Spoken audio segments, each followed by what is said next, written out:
এরকম কোনো কিছু মনে করি না যে আমার রং টাইমে ডেবু হয়েছে। এরকম সব জায়গায় টপ পারফর্ম করে আমি ন্যাশনাল টিমে আমার ডেবু হয়েছে। আমি ওই উইকেটে খেলার জন্য ওয়েল ম্যাচিউরড ছিলাম না ওই টাইমটা। এখন আমি জানি কোন উইকেটে কীভাবে খেলতে হয়, নিজের স্ট্রেংথ জানি, নিজের সাথে নিজের একটা চ্যালেঞ্জ, কারণ নতুন কিছু অ্যাচিভ করতে পারলে অবশ্যই ভালো লাগবে। আপনারা যখন 2019-এ আসলে অভিষেকটা হয়েছিল তখন দুর্দান্ত স্টার্টিং করেছেন, তারপর একটু খারাপ সময় ছিল, দল থেকেও বাদ পড়েছেন। অনেকে বলছেন আসলে বাংলাদেশের ক্রিকেটের প্রেক্ষাপটে দেখা যায় যে একটু ভালো করলেই ন্যাশনাল টিমের দরজা খুলে যায়, কিন্তু তারপর যখন আবার একটু খারাপ করে তারপর ছুড়ে ফেলে দেওয়া হয়।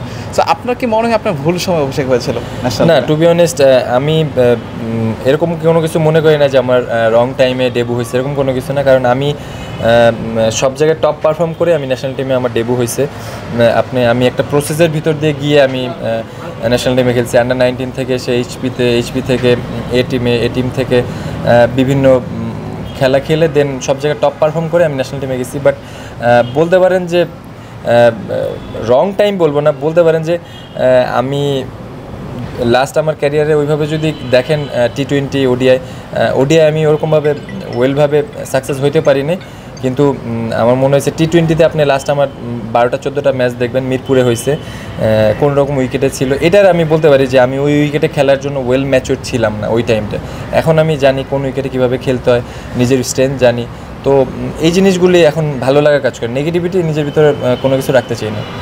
এই ডিপিএলে আপনি একটা লক্ষ্যর কথা বলেছেন, 104-50 ছক্কা, সেই লক্ষ্যটা আসলে কেন সেট করেছেন এবং এটা বিশেষ কারণ আছে কিনা? আসলে সত্যি কথা বলতে আমি এর আগেও বলছি, আবারও বলতেছি যে আমি সর্বনিম্ন 450-500 করছি, আবার 930 প্লাসও করছি। তো চিন্তা করলাম যে নতুন সেলফ চ্যালেঞ্জটা নিলে কেমন হয়, যে আসলে এটা রিচ করা কি পসিবল কি না। তো ইচ্ছা আছে ডোমিনেট করে ক্রিকেট খেলার জন্য। তো সুপার লিগ সহ সবগুলি ম্যাচ যদি খেলতে পারি ইনশাল্লাহ এটা রিচ করব, নিজের সাথে নিজের একটা চ্যালেঞ্জ, কারণ নতুন কিছু অ্যাচিভ করতে পারলে অবশ্যই ভালো লাগবে। দেশ জুড়ে তোলপাড়, ওয়ালটন ফ্রিজ কিনে আপনিও হয়ে যেতে পারেন মিলেনিয়ার। সাপোর্টাররা আমাদের আসলে প্রাণশক্তি বলা যায় বাংলাদেশের ক্রিকেট বাস্তবতায়।